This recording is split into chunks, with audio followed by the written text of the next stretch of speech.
My next guest is someone I've had the privilege of working with for several years. It's the playwright, Shaun McKenna, who's adapted several of my books into very successful stage plays.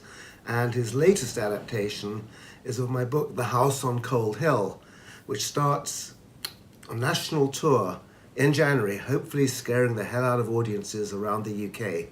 Welcome to the Author Studio, Shaun. Know where you're going and head there relentlessly and allow yourself to be sidetracked.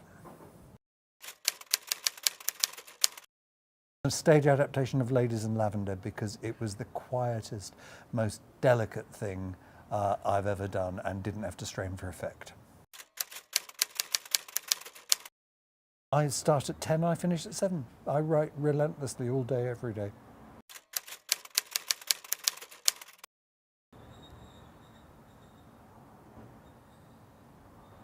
Oh my God, Test the D'Urbervilles.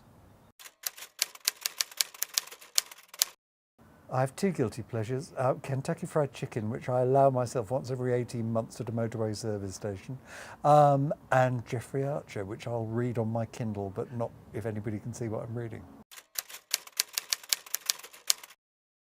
I'm a Buddhist. I chant for 10 minutes before I start writing to get myself in the zone. No, I wanted to be an actor, I wanted to be a star, but Kenneth Branagh had my career. I planned fairly detailed outlines to the end, and then halfway through Act 1, it all gets thrown out of the window because it changes something. By halfway through Act 1, the characters should be writing themselves, and if they're not, you're in trouble. Who are you? My biggest problem over my career has always been that I've done so many different genres, so many different things, that you can't say there's a Shaun McKenna, it's a Shaun McKenna script and know what it's going to be. I do musicals, I do comedy, I do adaptations, I do psychological dramas, all the rest of it, so nobody quite knows what I am.